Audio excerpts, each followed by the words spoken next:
लातूरच्या चाटा ग्रामपंचायतमध्ये शासकीय निधीचा मोठा अपहार झालाय। बोगस बिल दाखवून अधिकाऱ्यांनी 50 लाखांचा निधी हडपल्याचा आरोप आहे। तर लातूरच्या वाटा ग्रामपंचायतमध्ये शासकीय निधीचा मोठा अपहार झालाय। यात संतप्त ग्रामस्थांशी संवाद साधलाय आमच्या प्रतिनिधींनी। तक्रार या ठिकाणी ग्रामस्थांनी केलेली आहे। नेमका धक्कादायक हा प्रकार काय आहे आणि कशा पद्धतीने हा घोटाळा पुढे आलेला आहे त्या संदर्भात आपण जाणून घेणार आहोत।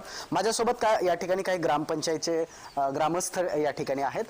काय तुमचं नाव आहे आणि कशा पद्धतीने हा सगळा निधी किती आलेला निधी आहे, याच्यामध्ये कशा पद्धतीने विनिमय झाला, अपहार किती झालेला आहे, कोण कोण अधिकारी सहभागी आहेत? माझं नाव अर्जुन लक्ष्मण कतलाकुटे, राहणार चाटा, तालुका जिल्हा लातूर। 15 आयोगातले एक 50 लाख रुपये आलेले आहेत।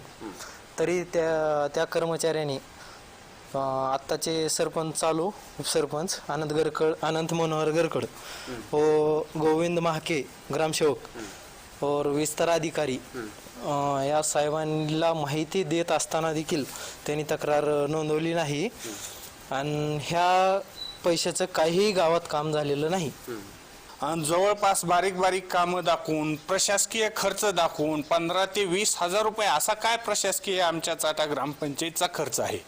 एवढा हा मोठा घोटाळा आहे की ग्रामसेवक आणि सरपंच आणि बीडीओ ह्यांना वारंवार तक्रार देऊनही काहीही माहिती देत नसल्यामुळे आता आम्ही अशा परिस्थितीमध्ये आहो की गावात कुठलं काम बघायचं म्हणलं तर तुटपुंज काम दिसतंय।